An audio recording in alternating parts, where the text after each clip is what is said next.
like a Hellcat.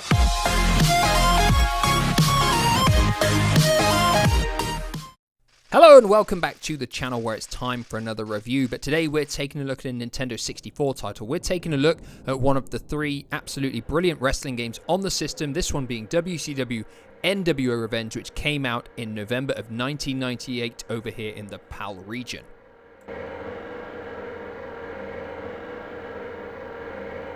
So, if you're not familiar with THQ or the Aki Corporation, they released 4 wrestling games on the Nintendo 64, starting with WCW NWO World Tour, followed by this game here, WCW NWO Revenge, and then when they got the WWF license, they followed it up with WrestleMania 2000 and that very well-known wrestling game by the name of WWF No Mercy. Now, the original game in the series, WCW NWO World Tour, wasn't the best. It kind of set the foundation for the games that followed, and WCW NWO Revenge really just built on that game in every single way.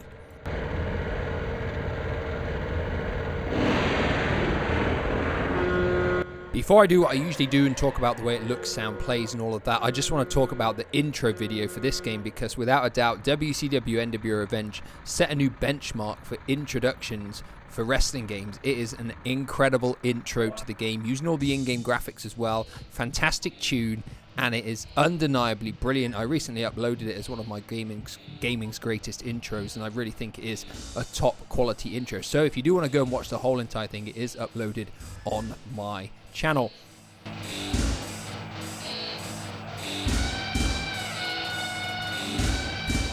So once the main menu comes around, you'll see you've got Championship, Exhibition, Special Match, Costume Change and Options. Heading into Options, it's standard stuff, selecting the difficulty, showing whether the spirit meter, the referee, the realism. Replays are all on. You can choose between mono and stereo sound. You can check the controls, and you can also check the high scores. So like we do, we're going to talk about the way the game looks, the way it sounds, the way it plays, talk about what kind of content and lifespan it gives you, and whether it is worth still playing today. Now, in the looks department, WCW NWO Revenge had massively improved over WCW World Tour. The arenas look quite good. The wrestlers have a solid, if blocky, look to them, but they are all recognizable. You can look at the facial details of each wrestler and you can tell it is who it's supposed to be. Another thing about this game is that the animations for the moves are fantastic. I don't think any other series of wrestling games have really replicated the authenticity of the way the moves are delivered in this game. They all look accurate, and that is a fantastic thing as well. One negative I will have to point out in terms of the looks and the way the game performs is the fact the game is a bit glitchy here and there. Sometimes you'll see polygons kind of like glitching through your wrestler's legs, or if you're in the turnbuckle in the corner, you'll see kind of the polygons glitching between the ropes and stuff like that. So the game is by no means a perfect looking game, but overall in the looks department, it's not a bad looking title.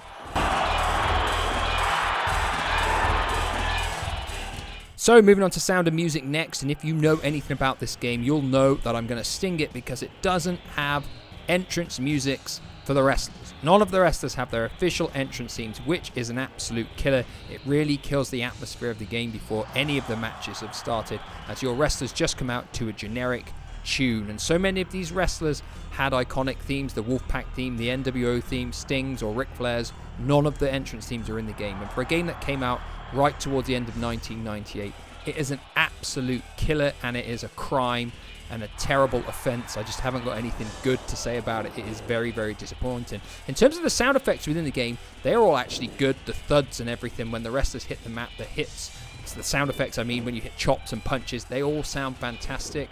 You even get Macho Man going, "Ooh yeah," when he does his taunt, which is actually really, really good too. But the fact that there's no entrance music for the wrestlers, or official ones I should say, is a killer in the sound department.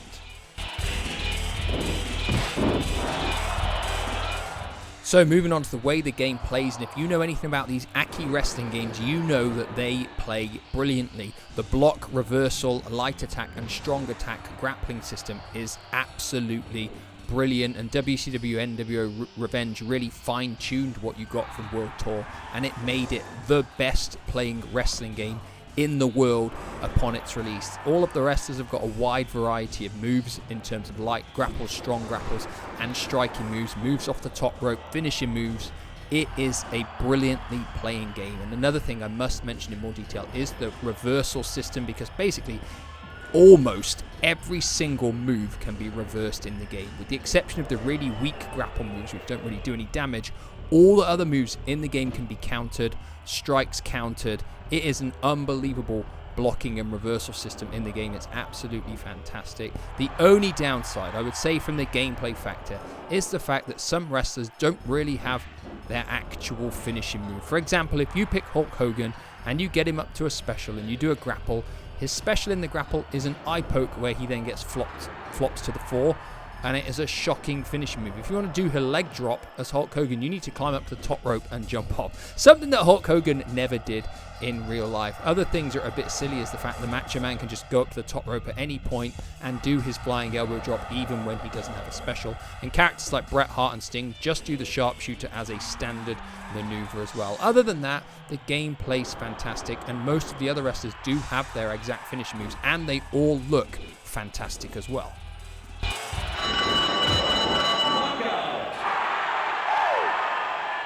So in terms of content, we've got US title, cruiserweight title, tag title, world title, and TV title modes where you select a character and you play through every round until you win the title. We've got exhibitions for single and tag. We've got special matches like the Battle Royal and the Handicap match. And then you can go into costume change, so you can select a wrestler. You can change the wrestler's name, you can change it to a different wrestler's costume, and you can change the color. That is the extent of the editing modes. There is no create a wrestler within this game. So if you know anything at all about the world of wrestling, you will know that in the late 90s, wrestling went through a massive resurgence, and WCW was at the forefront of that. In the years leading up to this, they had gone through a recruitment process of hiring all of the older ex-WWF wrestlers, bringing them on board, adding them to their already very good roster of wrestlers that they had. And what this means in the game is you've got a who's who of the world's most well-known wrestlers of the time. We've got Hulk Hogan, Ric Flair, Randy Savage, Bret Hart, DDP, Roddy Piper, Goldberg, and so on and so on. The roster is absolutely stacked. This is the biggest plus point of the content of the game, that the roster is so strong. You have got so many recognizable faces on this game. There's not a single negative thing to say about the roster on this game. But there are some negative things to say about the actual lifespan of the game, because once you played through each title mode as a wrestler and unlocked the secret wrestler that gives you, there's no real incentive to play those modes again, and they are the main modes of play on the game. So, without having friends to play this game with, this game has quite a short lifespan. Yes, it is brilliant to play as, no doubt about it. Once in a while, take a blast into the past with your favourite wrestler from that time and give it a game, because it still plays great, but there's the fact there's no main story mode, career mode, anything like that really is a crippler in the one-player department. So unless you've got friends to play this game with, then the lifespan for Revenge isn't particularly great.